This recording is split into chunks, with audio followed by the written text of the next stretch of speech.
Hey everyone, welcome to this explainer. Okay, we're diving straight into a totally groundbreaking climate solution today. And honestly, the most fascinating part? It's coming right out of the Caribbean. Look, right now, there's this massive, absolute urgency from major global players, we're talking the UNFCCC and BOM Just Transition members, to actually start listening to independent private sector voices. Because let's face it, usually if you're not part of some official civil servant delegation, your ideas just get totally ignored, right? Well, today we are breaking down a tried and tested model that literally demands their immediate attention. It's an amazing tool that uses data and blockchain to actively fund the just transition of agriculture. So let's get into it. Here's a quick look at our roadmap for today. We'll start with the climate finance disconnect, then look at the Caribbean's C-SAC solution. After that, we'll cover measuring genuine climate action, explore the digital climate premium, and wrap up with funding the just transition. All right, starting off with Section 1, the climate finance disconnect. So we really need to look at this stark comparison. On one hand, you've got these massive international mandates from the UN, basically demanding that we immediately implement climate-smart agriculture. But then, on the flip side, look at the reality of traditional commodity markets. These markets, they compensate farmers strictly for their crop yield. We're talking about the actual eggplants or bananas they manage to grow. They offer absolutely zero financial reward for doing any of that vital ecological work the UN is asking for. I mean, it's a complete market failure. We're basically out here demanding that farmers save the planet, but we're only paying them for their produce. Just think about how completely unsustainable that is for global food security in the long run. Which brings us to Section 2, the Caribbean's C-SAC solution.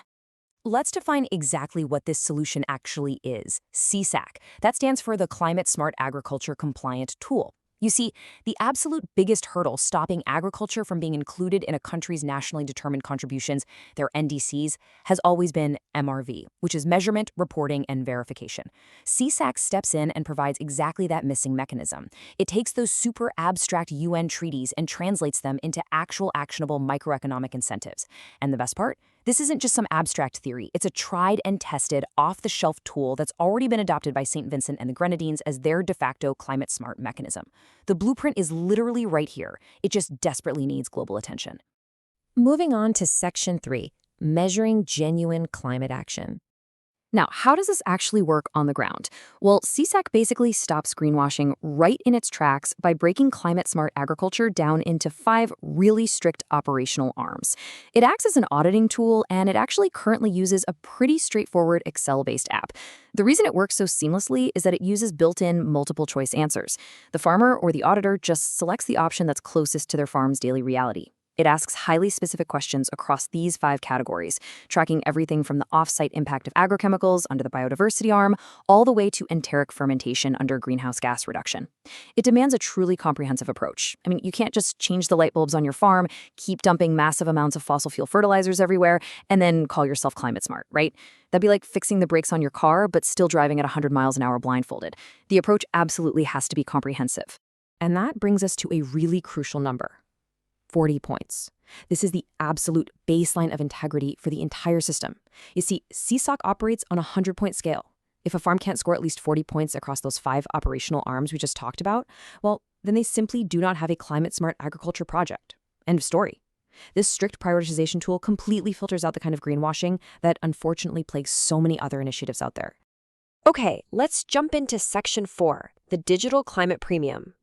So we've talked about the dirt of the farm and the physical rules. Now we're going to pivot over to the digital architecture. Because the big question is, how do we actually pay the farmer for hitting those 40-plus points?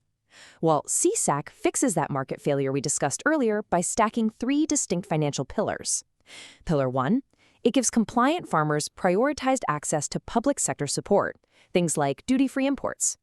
Pillar 2 ensures operational savings because, naturally, better soil and water management inherently lowers your overall cost of production. But Pillar 3, this is the real game changer of the system. Private sector smart contracts. This introduces the tokenized climate premium, which fundamentally flips climate compliance from being just another heavy regulatory burden into a highly profitable revenue stream for the farmer. Let's demystify the tech powering that third pillar for a second. The entire C-SAC smart contract actually operates on a distributed ledger. Honestly, think of it kind of like a highly secure digital group chat where everybody sees the exact same receipts at the exact same time. Right at the center is what's called the Genesis block. And this isn't just some static, boring document. It's a live, unalterable digital rulebook that's shared simultaneously among everyone involved. Because every single person holds an identical, real-time copy, making any unilateral changes is literally impossible. This trustless architecture totally removes the need for those slow, traditional supply chain middlemen, and it allows for the absolute frictionless verification of both the agricultural yield and the climate compliance at the exact same time. So here's what that dual payment architecture looks like in action. Imagine the crop, let's say a batch of eggplants, is finally harvested and delivered. Boom, an automated, programmable fork is immediately triggered. First, you have payment line A. That comes straight from the commercial buyer, purchaser X, who pays the standard base contract price for the actual vegetables. But at the exact same time, payment line B executes. That's the C-SAC labeling organization, or CLLO, automatically paying a climate premium top-up directly to the farmer. So literally at the exact moment of harvest, this brilliant system actively decouples the base commodity value of the crop from its global ecological value. It's pretty amazing.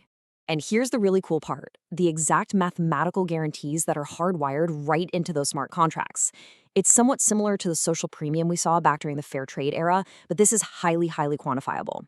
If a farmer scores a level 1 or 2 on their C-SAC audit, they get an automatic 10% financial top-up on their price. If they hit levels 3 or 4, that triggers a 15% top-up. And if they manage a perfect level 5, that triggers a massive 20% top-up. It's mathematically guaranteed, frictionless, and wired directly to their wallet. Which leads us nicely into Section 5, funding the just transition. Now, this brings up a huge macro-level question, right? If the private buyer is only paying the base price for those eggplants, where on earth does the CLO actually get the money to fund a 20% top-up across an entire agricultural sector? Well, the answer lies in a true just transition. We absolutely have to make the green shift fair, especially for small island farmers who are right there on the front lines of climate change. This system is completely revolutionary because it doesn't force the local consumers to pay that premium. Instead, it acts like a super secure pipeline, funneling massive multilateral global climate justice reserves, like the ones managed by BAM Just Transition members, directly to the producers themselves. Sure, it requires some bureaucratic collaboration, but it finally connects those giant, abstract international climate funds right down to the local agricultural plots where the work is actually being done. The sources describe this whole process as a shift from climate vulnerability to real sustainable abundance. And, for farmers in the Caribbean who are out there dealing with increasingly wild weather and totally new pests, this isn't just about saving the planet. It's quite literally about their daily economic survival. By taking these highly abstract UN treaties and turning them into secure cryptographic smart contracts, farmers finally have a bankable, reliable roadmap for climate-resilient growth. So, we're going to end on this rather provocative question. Amidst all the massive global calls for climate solutions, why do major international fora still refuse to listen to independent private sector voices that just happen to not be tied to official civil servant delegations? Look, with a frictionless, anti-greenwashing tool like C-SAC already built and functioning, the urgency here is absolutely undeniable. This Caribbean blueprint is ready to scale right now. The UNFCCC, the BAM Just Transition members, and the entire global community really must look at this model. Will they finally adopt a private sector solution that actually works before it's too late?